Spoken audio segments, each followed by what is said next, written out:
Hi students, in this video we will discuss on another topic which is included in your first semester syllabus, that is antibiotics. So what are antibiotics? Antibiotics are microbial products or their derivatives or synthesized partially or completely that kill susceptible microorganisms or inhibit their growth in low concentrations. That means they are microbial products or derivatives or synthesized partially or completely that we can most of the antibiotics are obtained from microbes, from bacteria, different fungi. They are the main source of this antibiotic. But there are antibiotics that can be synthesized in our lab. That is a man-made antibiotic. Okay. And also there are antibiotics that can be modified. That is the origin from the microbes, and then after that in the lab we do some modifications. So these are they can be synthesized partially or completely. Okay, that's the definition. Okay, antibiotics are microbial products or derivatives or synthesized partially or completely that kill susceptible microorganisms or inhibit their growth in low concentrations. Next we will discuss on major source of antibiotics. There are three major sources of antibiotics which are microorganisms. They are the most important source of antibiotics. The most of the antibiotics are obtained from microbes. Most antibiotics in current use have been obtained from microorganisms, especially from members of Bacillus and Streptomyces. Okay, example penicillin. Penicillin is obtained from a fungus, Penicillium notatum, or Penicillium species. Then synthetics, even though many antibiotics are originally obtained from microbes, synthetic forms are also in use. I already told we can synthesize the antibiotics in lab. They are the man-made antibiotics, completely man-made antibiotics. Example, chloramphenicol. Okay, chloramphenicol is an example for completely synthetic antibiotics. Then semi-synthetic. Okay, I already told that some of the antibiotics are obtained from microorganisms, but their modification is done by humans in laboratory. So they are semi-synthetic origin. Okay, here part of the antibiotic is produced by microorganisms and further modification is done by chemical process by humans in lab, or by adding or deleting some groups in the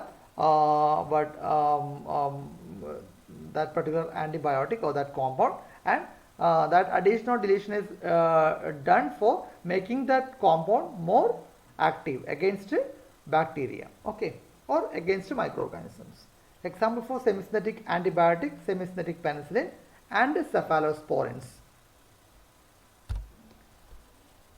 Next, we will discuss the general characteristics of antimicrobial drugs or general characteristics of antimicrobial compounds or antibiotics. A good antibiotic should have selective toxicity. It is an important property of antimicrobial drugs which can be used as an antibiotic, okay, in humans or other animals. It should have selective toxicity.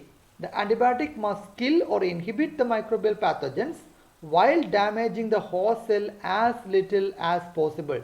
It should not cause any damage to the host cells. Here the host is humans, okay, or if it causes damage, as little as possible. It should not cause, but if it is having any problem to the host, it is as little as possible, and this is called selective toxicity. The antibiotic should be kill the, or it should be inhibit the growth of microbial pathogen or kill the microbial pathogen, same time causing very little damage to the host cells, okay, and this is called selective toxicity. Okay, the degree of selective toxicity may be expressed in three terms. Okay, the one term is therapeutic dose, the next term is the toxic dose, and the third term is the therapeutic index. Okay, what is therapeutic dose? The drug level required for the treatment of a particular disease. The drug level required for the treatment of a particular disease, that is called therapeutic dose, the amount of drug that is required for treating a particular disease. That is called the therapeutic dose. Okay. The next is the toxic dose, which is the drug level at which the agent becomes too toxic for the host. When the drug is administered, or at what level the drug becomes toxic to the host, that is called a toxic dose. Actually, the therapeutic index is the most important among these three. It is what? It is the ratio of the toxic dose to the therapeutic dose. It is the ratio. It is the ratio of the toxic dose to the therapeutic dose. Okay, the larger the therapeutic index, the better the agent. That means the toxic dose is the ratio of the therapeutic index is the ratio of the toxic dose to the therapeutic dose. Okay, the therapeutic dose must be low and the toxic dose must be high. So, the larger the therapeutic index, the better the agent. I think you have understood. Next is broad spectrum of activity. A good antibiotic should be effective against most of the pathogens or majority of the pathogens, even in low concentrations. That is broad spectrum. Broad spectrum means the antibiotic should be effective, or antibiotic should be or should kill or inhibit most of the or majority of the groups of pathogens, even in low concentrations. Okay, and this expressed in minimum inhibitory concentration, or MIC. What is MIC? MIC is the minimum inhibitory concentration, is the lowest concentration of the drug that prevents the growth of a particular organism. It is the minimum amount of the substance or the antibiotic that inhibits the growth of a particular pathogen. That is expressed in terms of minimum inhibitory concentration. Then second term is minimum lethal dose, MLD. What is MLD? It is the lowest drug concentration that kills the pathogen. Minimum inhibitory concentration means it is just inhibiting. No need to kill the pathogen. But minimal lethal dose means it is the lowest drug concentration that kills the pathogen. Okay, there are two important terms, minimum inhibitory concentration and minimum lethal dose. The minimum inhibitory concentration is the lowest concentration of the drug that prevents the growth of a particular pathogen. No need to kill the pathogen. It is the amount required to inhibit or prevents the growth of the particular pathogen. What is minimal lethal dose? It is the lowest drug concentration that kills the pathogen. It is the minimum amount of the chemical agent or the antibiotic that is used to kill, or that kills the pathogen. That is minimum lethal dose.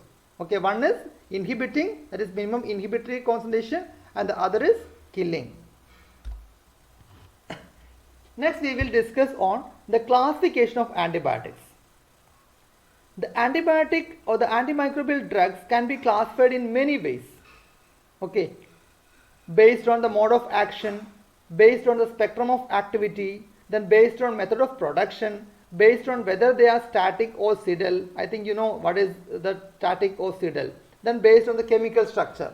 On these ways we can classify antimicrobial drugs into, or antibiotics into, different types, based on, once again, based on the mode of action, based on spectrum of activity, based on method of production, and based on whether they are static or cidal, and based on the chemical structure. We will discuss one by one. The classification based on the mode of action. Here comes different subcategories. The first is inhibitors of the cell wall. Okay, mode of action means how that particular antibiotic kills or prevent the growth of an organism. What is the mechanism? That is the mode of action. First is inhibitors of cell wall synthesis. Most of the antibiotics kill or prevent the growth of a particular bacteria by inhibiting the cell wall synthesis, because cell wall is a very important structure for bacteria that helps to maintain the cell structure, shape, and also to the protection of the entire content of the cell. These types of antibiotics mainly affect the peptidoglycan component of the cell wall. You know what is the major component of the bacterial cell wall is peptidoglycan, especially in the case of gram-positive bacteria. Gram-negative also the peptoglycan is present, but it is predominant in gram-positive organism. So these type of antibiotics mainly affect the peptoglycan component of the cell wall. And some of these antibiotics block the peptoglycan transpeptidation reaction. You know, the peptoglycan is having a network of proteins. Okay, N-acetyl glucosamine and acetylmuramic acid, and that is linked with a peptide cross-linking. So some of these antibiotics block this transpeptidation reaction, inhibiting the peptide cross-linking. The cross-linking is important in the in the strength of the peptoglycan. So if that is blocked, but the peptoglycan strength or peptoglycan get lysed, and then so that the cell content will be leaked from the cell. That's why the growth is arrested, or they cannot grow, or the cell ultimately get killed.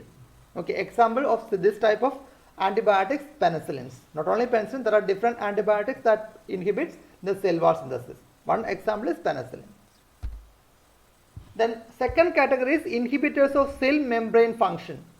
Then some of the antibiotics kill the bacteria or inhibit their growth by inhibiting the cell membrane function or interrupting the cell membrane functions. What is the function of cell membrane? Mainly it is acting as a semi-permeable membrane for the passage of molecules and the food materials, and also it protects the cell content. Several peptide antibiotics such as polymyxin have the ability to damage cell membrane of bacteria. They disrupt the phospholipid. You know, the cell membrane is made up of phospholipid bilayer. So they disrupt the phospholipid, destroy the normal permeability, resulting in the cell leakage, so that the cell content get leaked through the pores which is created by this antibiotics. Example of such antibiotics that inhibits the cell membrane function are polymyxin and nystatin.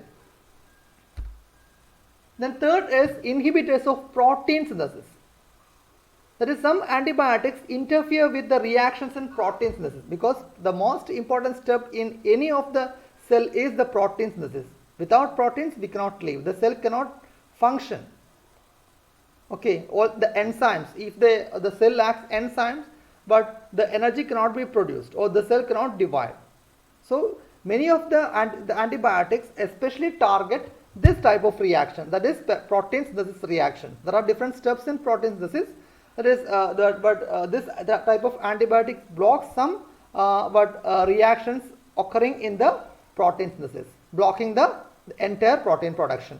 Then some inhibits translation. Okay, you know the different steps, transcription and translation. The translation, that is the actual protein synthesis process. Some inhibits translation. Some bind with the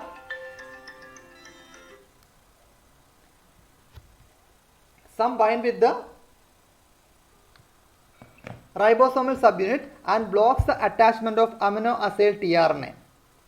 Okay, some inhibits the enzymes involved in polypeptide chain elongation, because polypeptide chain elongation is an important step. That is the addition of the amino acid to the growing polypeptide one by one. Okay, so the different this type of antibiotics inhibits different processes in protein synthesis. Okay, example streptomycin. This streptomycin specifically combines with the 30th subunit of ribosome. You know, different subunits, the ribosome is having different subunits. Streptomycin combines the 30th subunits of ribosome and blocks translation. Then another example is tetracycline. Tetracycline prevent amino acid tRNA binding. Okay, this is an important process in protein synthesis. So tetracycline specifically prevent amino acid tRNA binding with the ribosome. The next is inhibitors of nucleic acid synthesis. Inhibitors of nucleic acid synthesis. Some antibiotics inhibits nucleic acid synthesis by inhibiting several enzymes involved in DNA replication and repair. So another important process taking place in all cell is DNA replication and DNA repair. Okay, so this is a process in which several enzymes are involved. So some antibiotic specifically inhibits nucleic acid synthesis, thereby blocking the division. Without the division of the nucleic acid, there won't be any cell division. The cell division is arrested. And the repair mechanism also inhibited by this particular some of the antibiotics. Okay. Then another type of antibiotic acts as an anti-metabolite. Okay, anti-metabolites. Okay, what are anti-metabolites? Some antibiotics blocks the functioning of metabolic pathway by acting as an anti-metabolite. You know, the metabolite by blocking the binding of some substrate with the suitable enzymes. It blocks. Okay, it mimics like a substrate and then binds at the site of the active site of an enzyme instead of the substrate, and blocking the binding of the specific substrate with the active site, thereby blocking the entire metabolic pathway.